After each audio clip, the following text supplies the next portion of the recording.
Good evening. This is Crime Classics. I am Thomas Hyland with another true story of crime. Listen. That's the way Missouri sounded just after the Civil War. Wind through elm trees, wind through long grass, wind blowing up the dust and puffing it down the wagon road. And listen again.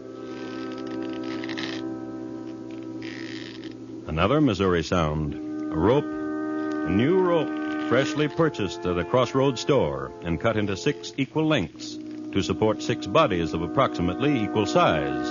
By neck, 6 bodies, 6 Missouri boys in Union uniforms, newly come home from the war, waylaid by Cole Younger and his brothers, who were on a perpetual rampage until they were stopped. So tonight, my report to you on the Younger brothers, why some of them grew no older.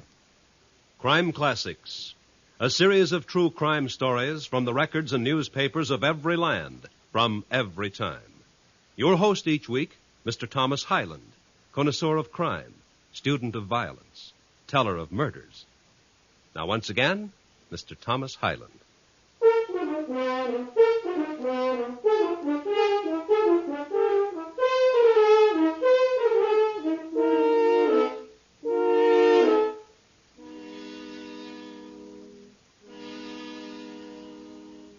Before the Civil War, there was a border war. The boys from Kansas took gun to hand and shot up the boys from Missouri. And the next Saturday night, vice versa. It got so they didn't wait till Saturday night. Every day was bloody day for everybody. The question now arises, why? The answer is simple. A difference of opinion about slavery. And they couldn't wait till war was declared.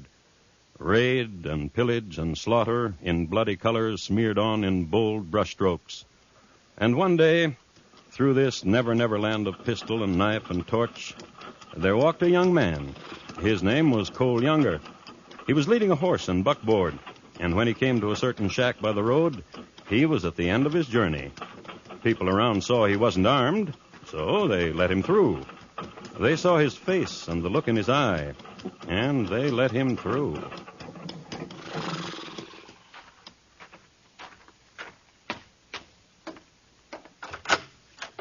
Ain't you learned to knock on a door, Sonny?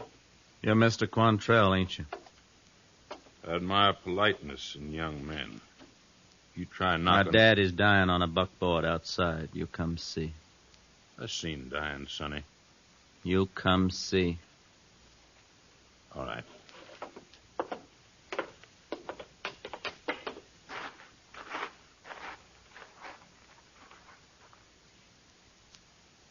He's dead, Sonny.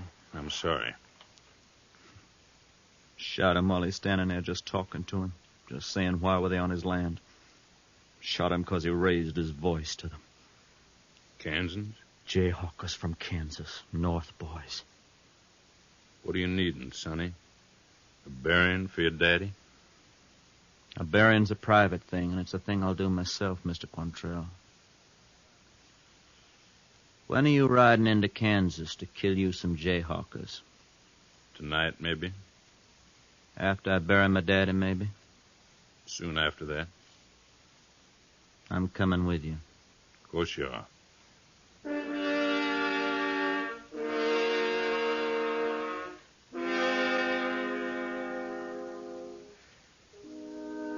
Not right after he buried his daddy, but soon after. Cole Younger had to take an oath before he became a member of Quantrell's Raiders. It was called the Black Oath, black being the color Quantrell admired most, since it suggested death and danger. The candidate was placed between 4 men clothed in black, wearing hideous masks representing the devil. First, these men clattered long, keen swords together, then pointed one at the candidate's throat, one at his heart, one at his arms, one at his feet, while the oath was spoken. The purpose of war is to kill. I will fight because I want no other occupation. I will tear down, waste, and despoil my enemies. By the powers of darkness, here under the black arch of heaven's avenging symbol, I pledge and consecrate my heart, my brain, my body, and my limbs to exterminate Federals, jayhawkers, and their abettors. And if I fail in my oath, may an unmerciful devil tear out my heart and roast it over flames of sulfur. Well, by the time war came, Cole Younger was 2 years older. He was Quantrell's first lieutenant. This rise from the ranks because he was a smart lad, a reader of books, a blower-up of ammunition trains, a burner-down of farm buildings, a pillager par excellence, a murderer meticulous in that he only shot males, and mostly always from the neck up. An exception to this last was the time in Lawrence, Kansas, in a bar on Christmas Eve. And I offer you a drink, one and all, so step up to the bar. And you're my friends, one and all. Ain't that so, Billy? Billy? Drunken friend Billy, you sleep so sound, Billy. And don't you too, Johnny. You sleep 'cause you got no sleep at Shiloh. Tell 'em how it was at Shiloh, should I? Listen, all of you, all around. Yank. You step right up and have a drink, courtesy of me and Bill and Johnny and the Union Army. Yank. Huh? What you doing round these parts? Sent us out here to get us Quantrell. What's your name? Martin, Wallace Martin. A sergeant from the stripes on your uniform. And my drunken friend Billy's my corporal. You've and seen a lot of killing, ain't you? Didn't you hear? We were at Shiloh. Were you brave at Shiloh? Huh? Brave. Like you are now. What are you talking about? Talking a street just before you're gonna die. You ain't too tall a fella to be talking.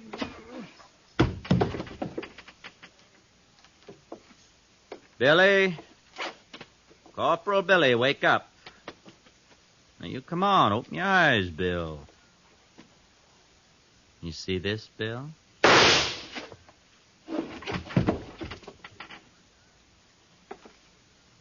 Johnny! Yankee Johnny! You're a bright one. Up and ready. Why you shivering, Johnny? Why you shivering so?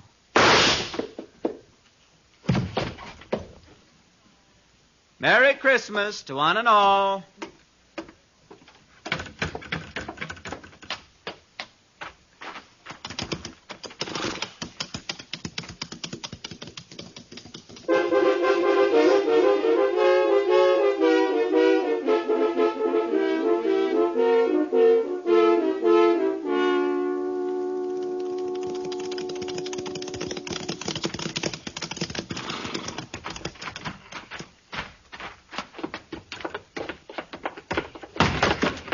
Up on your feet, up. You're John Younger, aren't you? Yeah, but what's the idea of all you men busting in here? Vigilantes. What you won't hear? Cole Younger's your brother, isn't he? Yeah. Where is he? He ain't here. Where is he? Fighting a war. Shooting 3 men down, 2 of them sleeping, ain't fighting a war. Where is he? I told you. Pinkett! Throw that rope over that rafter. Where's your brother, John? Look, I don't know where Cole is. Texas, maybe. Louisiana, maybe. All right, men. You want me to holler. You want me to scream mercy. Well, hang me and see if I do it. All right. All right, John. You're biting a lip when I put the noose around your neck, but that ain't hollering, is it, John? And drawing it tight. You ain't hollering either. Where you hiding Cole? All right, Pinkett.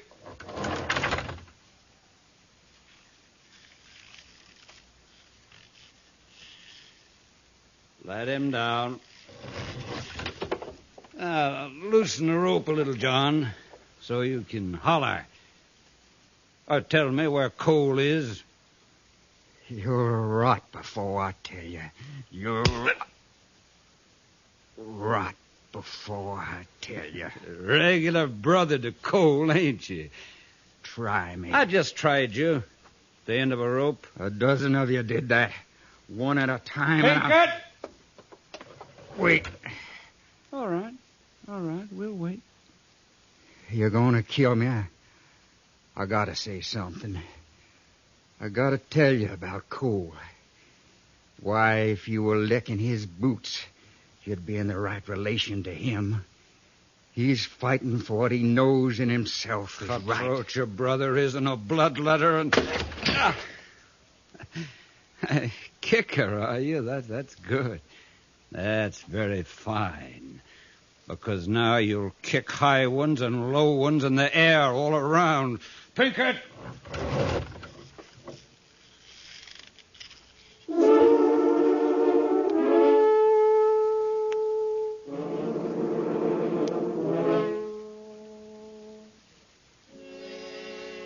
But they didn't hang him until he was dead.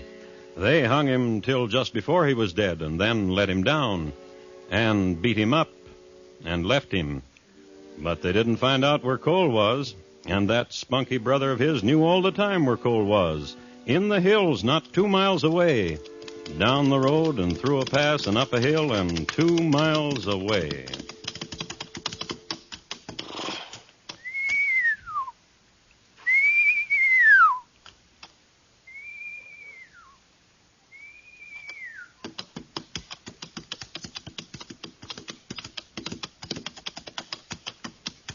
Hi, John. They came looking for you, Cole. They try to kill you. Did a thing with a rope. Here. Thing like that, and you didn't say a word, did you? I'm coming along with you, Cole. From now on. That's good.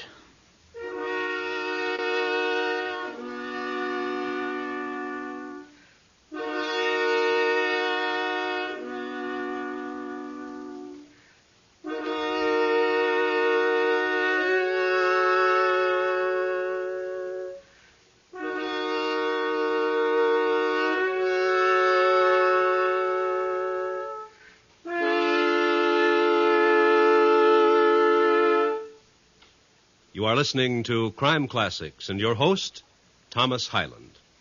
Captain Kennelly of CBS Radio's 21st Precinct called to remind us that the station house will be shut down this Friday night while the program moves. Beginning next Wednesday, at a somewhat earlier hour on most of these same stations, 21st Precinct will join Crime Classics, Crime Photographer, and the rest of your Wednesday Stars addressed dramatic thrillers. Listen for the 21st Precinct, a week from tonight, at its new time. And now, once again, Thomas Hyland in the second act of Crime Classics, and his report to you on the Younger Brothers, why some of them grew no older.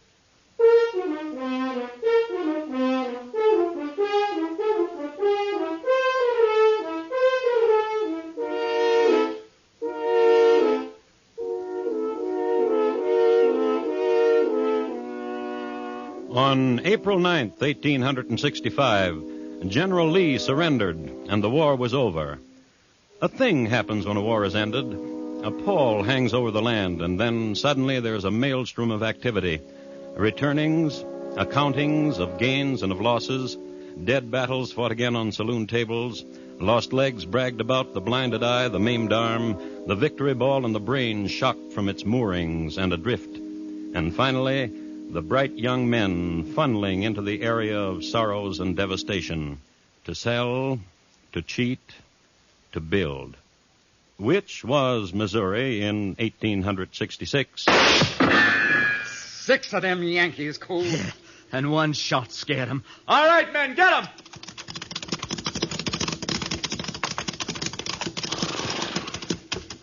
That don't look like none of them are armed, Cole. Yeah. Who's speaking for these men? I be. Who are you? What the 6 of you doing riding here? I ask you the same question. What's 50 of you doing stopping us? There must be 50 of you. I'm Cole Younger. That one over there is John Younger.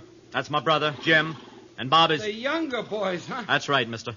I hear you believe the war ain't over. Guess you believe like me. Else why you riding in uniform? Well, you're not a simple man from what I heard, Younger. You know why we're uniformed. We're riding to Indians. John? Bill. Hang 'em, John. In the name of heaven, you wouldn't hang the 6 of us. John. Bill.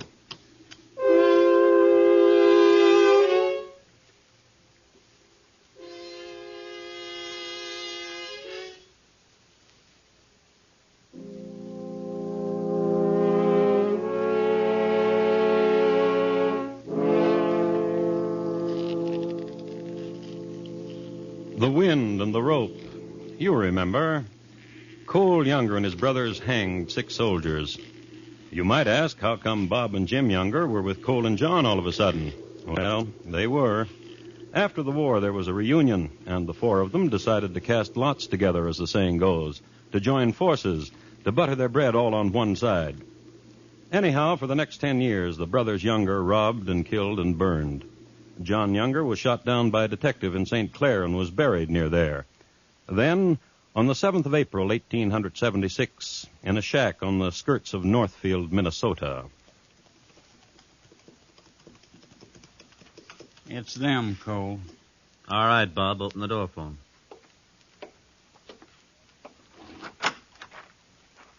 Come on in, boys.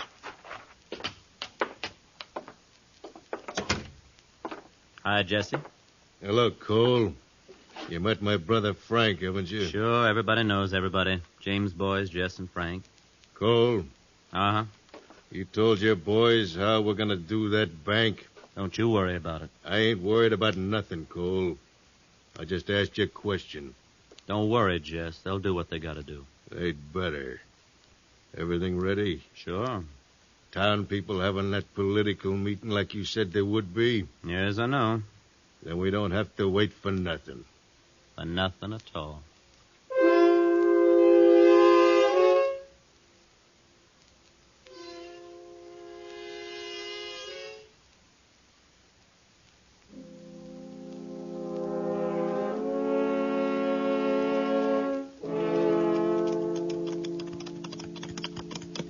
Cole, Uh-huh. a lot of money in that bank. That's good. Me and Frank talking about retiring for a little while. Going to Mexico. Hey. Huh? Sniff. What are you smelling, Cole? Too empty. Ah, Just said too empty, that's all. You and me, Jess, Bob, and Frank. Rest of you wait.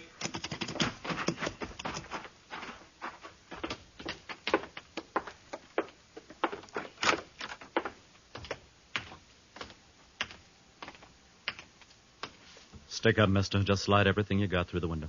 Back of the window, Jess. See, he's not cheating. All the money, ma'am. And don't scream. Just don't scream.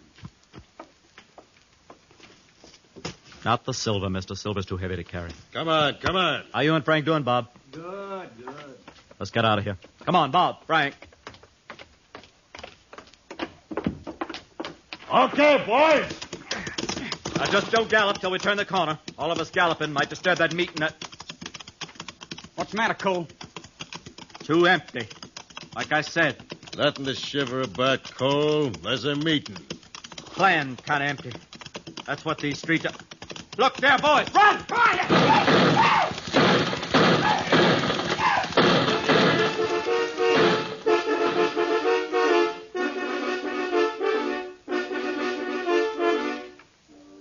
The bank robbery at Northfield was the turning point. The instant that the townspeople, instead of being at a meeting, had formed a posse and ambushed the outlaws, the bringers of terror became fugitives. The Younger brothers had never turned tail and run before, nor had the James boys. But some loop in time, some coordinates of chance, conspired that they retreat at exactly the same moment. At darkness, they lost their pursuers, but they kept riding. It was not until almost midnight that they found a hiding place. How's your arm, Bob? Hurts. Lucky we got away, ain't we, Cole? We haven't done it yet. Jim hurt bad? Can't ride no more. Dying? Maybe. Cole, Yeah. Jess is fuming. I walked over in the clearing a minute ago. Him and his brother was teasing with Jim. Take us a walk, huh?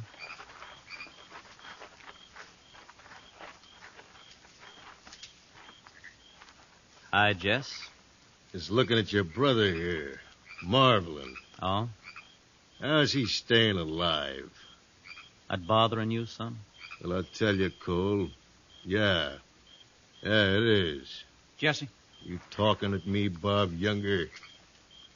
tell my brother Cole what you've been saying about Jim. I've been saying, Cole, your brother Jim be better off dead. Better for a lot of people. Like who? All of us. So we can get on our horses and start riding. How long do you think it's going to take that posse to catch up with us? The truth is, Jesse, I haven't thought about that. Well, now, just you think about it. Jim can't ride, Jess. That's what I've been saying. What do you think we ought to do with him? Leave him. Oh? Or shoot him. I'd shoot him. Jess, Uh-huh. you're a dog, Jesse. Oh, you think so, huh? I'll tell you what else I've been thinking. Tell me, Cole. Tell me real fast so you can get it out. Thinking how it would be we drew on each other. Be pretty with me. Want to try? Be pretty with me. Stop it! You two loco killing each other? That's what'd happen, you know it. What do you think, Jesse? I think maybe your brother Bob is right. But you want to try. Here I am. You get going, Jesse. You gonna stick around for a posse? Maybe. Just you get going. Not because you're saying it. Because I think it's a thing to do. Come on, Frank.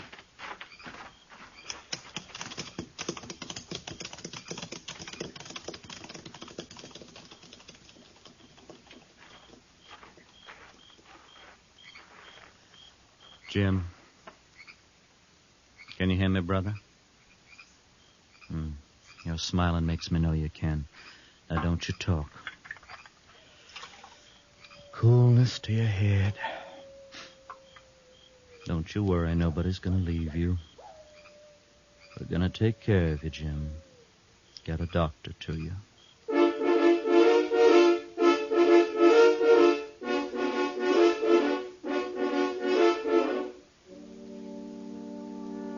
Somehow they eluded the posse from Northfield, and Jim got stronger, and they rode. There were 4 of them, Cole Younger and his brothers Jim and Bob, and a man named Charlie Pitts. Across Minnesota they rode and into Iowa, and now there were posses everywhere, some numbering 1,000 men, and they couldn't catch the Younger brothers. Rewards and promises by bankers and sheriffs and governors, and they couldn't catch the Youngers. The brothers, as far as anyone could tell, were headed into Missouri, but no one could catch them. And once... Think I got one of them, Cole. And me, too. Think there was only 2? You cover me. I'll go make sure.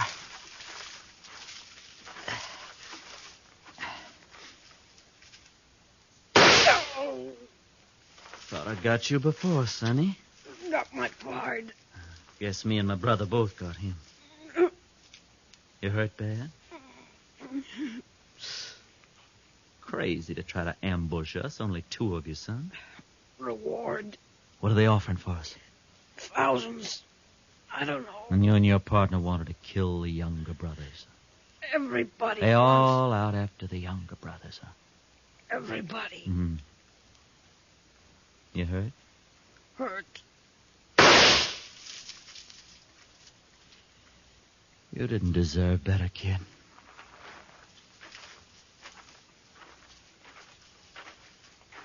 Two of them, Cole? Like you said, kids. Kids. How old are you, Brother Bob? Yeah. It's a long way. Bob, get out! Must be hundreds of them. Keep shooting, Bob. Charlie, I'll go look after Jim. Oh, you hit! Just keep shooting!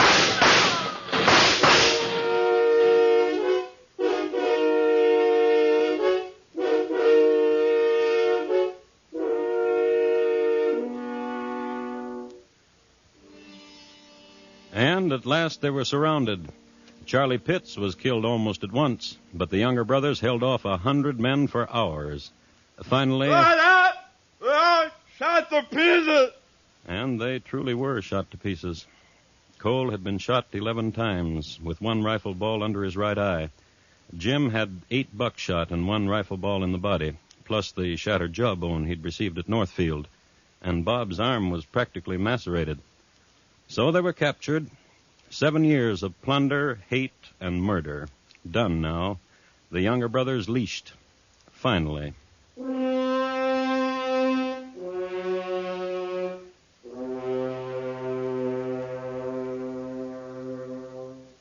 They were tried and sentenced to life imprisonment in the penitentiary at Stillwater, Minnesota. Several newspapers tried to get Cole Younger's story, and here is a copy of the letter which he wrote to one of them. Dear Sir, without intending the least disrespect, permit me to say, positively I will have nothing to do with writing a history of any kind. As for anything since the war, a true statement would fall flat. I look upon my life since the war as a blank, and will never say anything to make it appear otherwise. The world may believe what it pleases. I have nothing to say unless it would be a request, using the language of Othello. Speak of me as I am, nothing extenuate, nor set down aught in malice. I was a soldier and fought to hurt, but I never molested a non-combatant. Truly yours, Coleman Younger. Bob Younger died in prison in 1889. Jim and Cole were released after 25 years. In 1902, Jim committed suicide in a hotel room in St. Paul over an unrequited love. Cole lived until 1916. A quiet life. He sat on a front porch in Lee's Summit, Missouri, and whittled and rocked and talked to hardly anyone at all. But he thought a lot.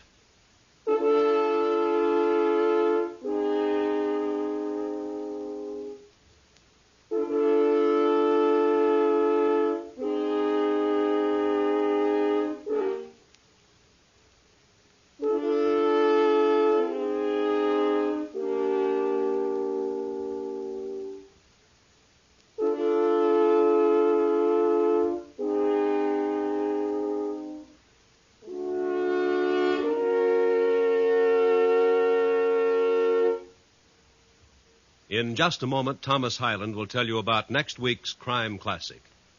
The Younger Brothers, tonight's Crime Classic, was adapted from the original court reports and newspaper accounts by Morton Fine and David Friedkin. The music was composed by Bernard Herrmann and conducted by Lud Gluskin, and the program is produced and directed by Elliott Lewis. Thomas Hyland is portrayed on radio by Lou Merrill.